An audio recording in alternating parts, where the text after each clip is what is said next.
This episode of the Brilliance plus Passion podcast is brought to you by Groundhog Day is an event, not a business strategy. Are you ready to finally solve those pesky issues that keep holding back your business success and never seem to go away?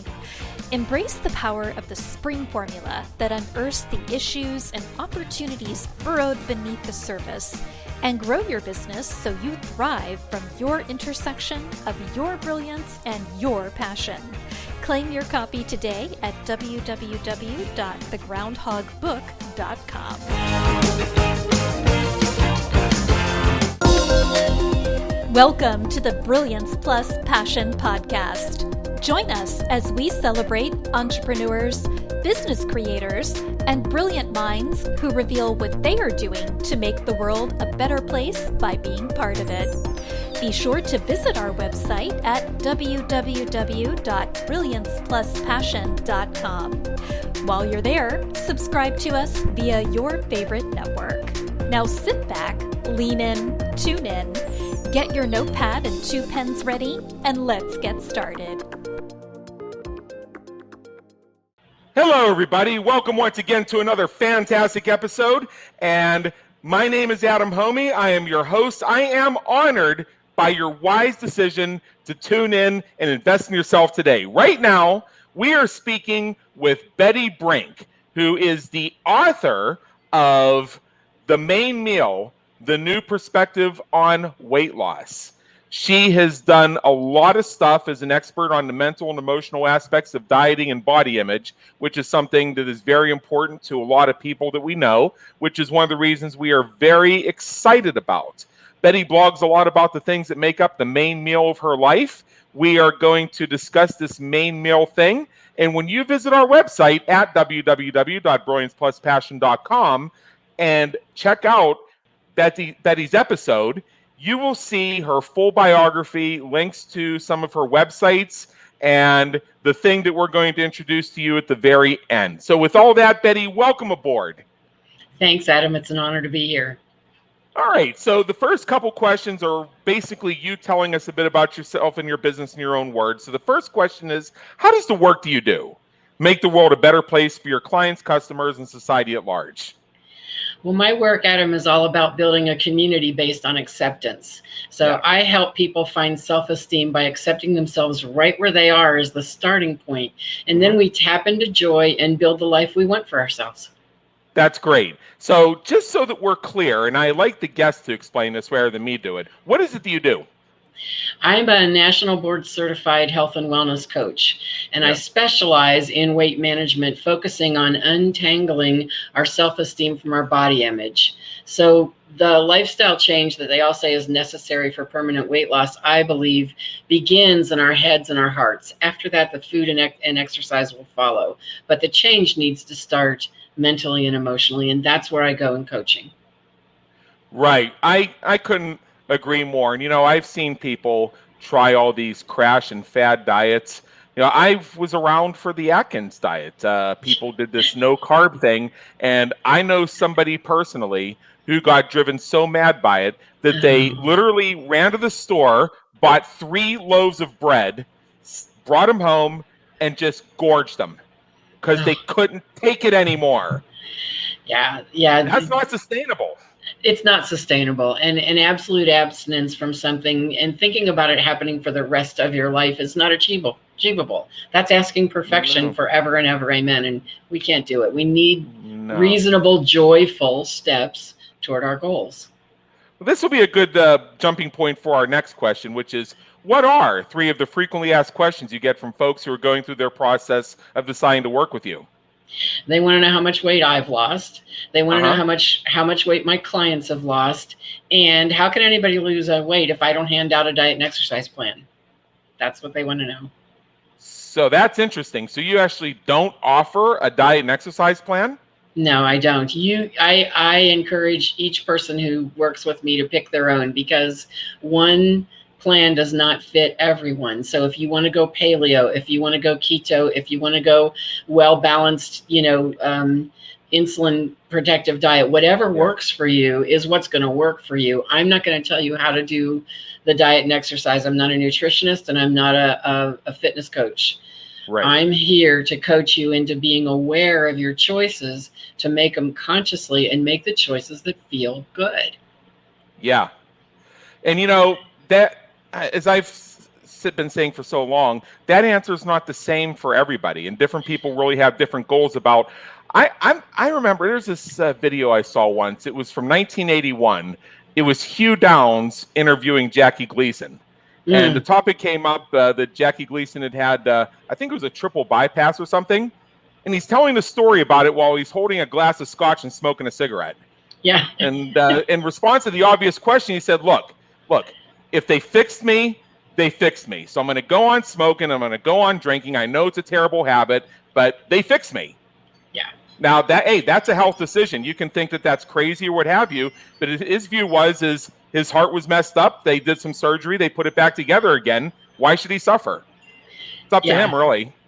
And we each have to make the choices that make the most sense for our bodies, for our psyche, for our lifestyle, for whatever we're doing. We can't fit ourselves into a box that just doesn't work for us. Yeah. My grandfather, God rest his soul, he died at age 72 of colon cancer, which ran in his part of the family. Every photograph that I've ever seen of him shows him holding a cigar. It's probably where I get it from. He smoked those cigars till the day he died. In fact, there was one smoldering next to him in the bed when they found him. Wow. His view on it was, look, they told me I'm dying. I'm not going to suffer. Yeah. That's how he put it. Yeah. There's a lot of sense to that, Yeah. I mean, what's going to happen is happening. Let me enjoy it. Right. So there are, and the reason I bring these somewhat outlier examples up is just to illustrate that a person's choices are their own personal choices. And it leads to one of my thoughts for you is that some of the shame and some of the difficulties with acceptance come from all the nagging. And if you make a choice, you're going to go a certain way, whether you adopt a vegan lifestyle, paleo, keto, or whatever it is, you're going to have somebody coming in saying, oh, don't do that. You're stupid. And whoever told you that doesn't know what they're talking about. That's the worst thing you could ever do. And the sad part of that is that we hear those things and then we start saying them to ourselves. So I work on turning our self-talk around, because we can't control what other people are going to say to us, but we can control what we say to ourselves, and we can become more accepting of ourselves and say, hey, that's a choice I made. Might not make it the next time, but I made it. I'm happy with it. I'll go forward and make the next choice now. Exactly. What are a few questions you wish people would ask? I wish they'd ask how my life has changed. I wish they would ask, how did I learn to like myself? And I wish they would ask, how happy can I get? Oh, I like that. Let's switch gears a little bit and let's have some fun. Okay. Betty, what is something about you that people who know you would be surprised to learn about you? Well, I'll preface this with saying that the people who really know me aren't surprised by anything. But I once sang with the Colorado Symphony Orchestra as part of a choir that was invited to sing at the Martin Luther King Jr. Award ceremony. Wow, that's cool. Yeah, it was very cool. Yeah. And what do you hope people will say about you when you're not around to hear it? She was a lot of fun. She laughed a lot. Well, present tense, because you're saying it now. You're just not right there to hear it now. Yeah, she's a lot of fun. She laughs a lot. Yeah. I was at first asked this question about what do you want your headstone to read? And that's why I put it in the past tense. I was thinking about that because the first time I heard that question, they said, what do you want your epitaph to be? But yeah. Yeah. Well, my headstone's going to have a cat sitting on it. Okay. Alessandra really wants to say hello. Well, she's now saying goodbye. Okay. She's one of our office supervisors. She's usually sitting right here. Sometimes she sits still. Sometimes she's trying to get on the keyboard and press the one key that'll do the maximum to mess everything up. Cats are like that. Yeah, they are. Yep. So if you go back in time and change something you've done or something you've experienced, what would it be and why? I would have honored myself as a female much earlier than I did. I Okay. spent years trying to prove myself that I could compete in a man's world, and I didn't recognize the personal power I had all along as a woman. There's reasons why we have men and why we have women. I don't believe that one is superior or inferior to the other. I believe it's part of a composite whole. Now, there's this thing where supposedly, I can't remember if it's the males or the females, because I normally don't do this myself, that the one can bend over and lift a chair and the other one can't, or something like that. And Yeah. that has, I mean, it's been tested. It's a valid thing. It just has to do with physiology and what our bodies are designed to do. Yeah. I didn't get that for a lot of the years of my life because my culture in every aspect valued men over women. And Yeah. so it took me a long time to learn that lesson, and I'm eternally grateful. I mean, the lesson came at the bottom of a crash, in a mental and emotional crash. And Yeah. sometimes that's where we learn our best stuff, but I'm really, really glad to have come out the other side of it with much more balance. And I don't value one over the other. I finally value my femininity, and that's what I would have done earlier. Yeah. The breakthrough usually comes right after the breakdown. There we go. I've over the course of my business life had a few, I mean, epic breakdowns. And even while I felt like I was going through hell and trying to remind myself of Winston Churchill's words, if you're going through hell, keep going, Yeah. there was a piece of me that was thinking, oh, this is cool. Something's great about to happen. I can't see it right now because I want to punch a hole in the wall. But Yeah. something that's going to be really great that's about to happen to me. I just can't see it. But since I'm here now, I'm only about this far away. Yeah. So I'm going to keep going through hell quickly. Something inside of us knows that we're going to be better on the other side of it. It doesn't feel like it. We can't feel it in the moment, and we can't see it. But some part of us knows we're going to be better when we come out the other side. Yep. Absolutely. Yeah. So what famous person, alive or dead, would you like to meet, and what questions would you ask them? I'd like to meet James Taylor, and I'd just like to hang out and play music with him. His music, my music, anybody else's music. I love his voice. I love his guitar style, and I would just love to hang out and play music. Yeah, shower the people. Yeah. Yeah. I almost quoted that in this answer. Hang out with James Taylor and shower the people you love with love. Well, you didn't, so I stepped in to bail you out. Thank you. Appreciate that. Now, what motivates and inspires you to keep going when you're having a tough time or facing a challenge? And I know we already halfway touched on that, but take it wherever you want to go. For me, it's the little things, and the little things I haven't done yet. When I was at the bottom of that crash and making up my mind whether to keep going or not, it's like there was a movie marquee, and it's like, oh, there's movies being made that I haven't seen yet. There are books being written that I haven't read yet. There are people that might come into my life that I haven't met yet. And so for me, it's the little things that keep me going. It's not, could I do great work in the world, or are there wonderful things happening in the world? It's like, no, there's somebody that I need to have a conversation with I haven't had yet. And that's what keeps me going. Wow. That's probably one of the most unique answers that we've had to that question so far. And we've interviewed dozens and dozens and dozens of inspired minds such as yourself. Now, finally, and I know you have an invitation for our listeners, and I will share that with them. Okay. In general, right now, what is one action you want our listeners to take as soon as they finish streaming this episode? Do something you love and get fully engaged in it.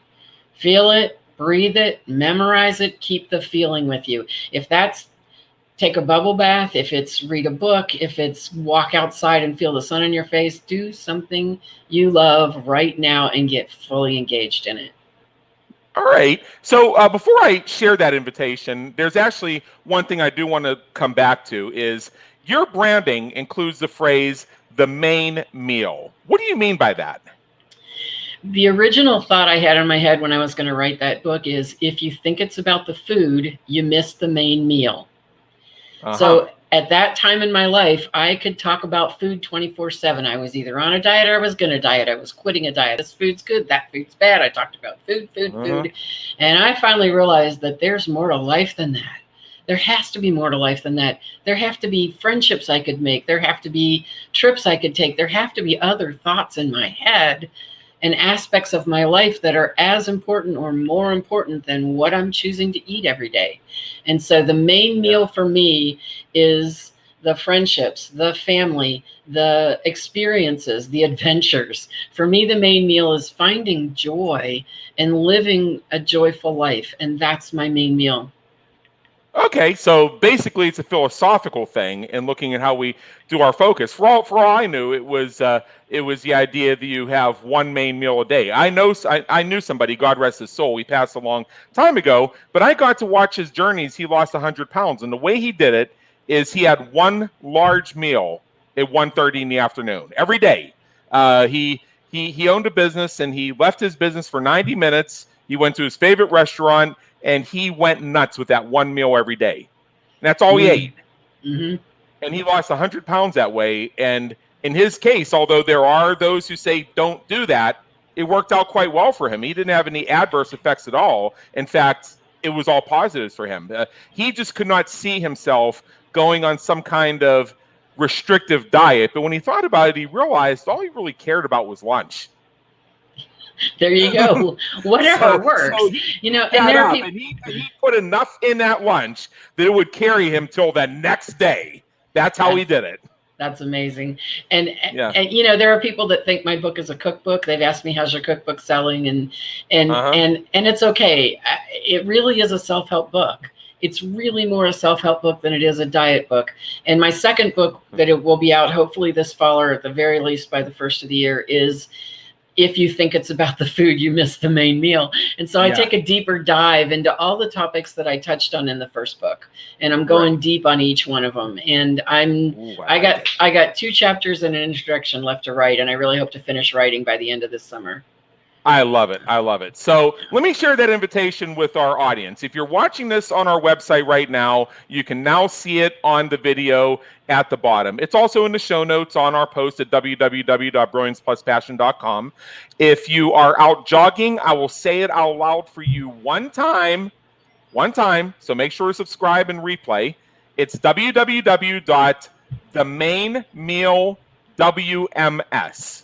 So that WMS, I believe, stands for weight management system or something along those lines. Weight management support. Yeah, weight management support. I was close. Weight management support. So the domain once again is www.themainmealwms.com/virtual-WMS-tools. That's why you should come to our website. You can just scroll down and click a link. And what you're going to find there, and this is pretty exciting, actually, I'm going to have to check it out for myself, is this is going to be a practical guide to creating positive self-talk when it comes to your dietary habits, your lifestyle habits. So if you want to feel confident that you can reach and maintain your weight goal, if you like practical tools to keep you motivated on your journey to the perfect weight, if you want to stop the self-sabotage and relax into a balanced lifestyle, visit that webpage and get your virtual tools and resources. And with that, Betty, thank you so much for being with us today. It's been an honor, and believe me, an education. Thank you, Adam. It's been a pleasure to be here. I really appreciate the invitation. Thank you for tuning into the Brilliance Plus Passion podcast, where we celebrate entrepreneurs, business creators, and brilliant minds who are making a difference for their community, market, and audience. Remember to visit our website at www.brilliancepluspassion.com and enjoy even more great episodes like this one. Again, while you're here, subscribe to us via your favorite network. We look forward to seeing you next time on the Brilliance Plus Passion podcast.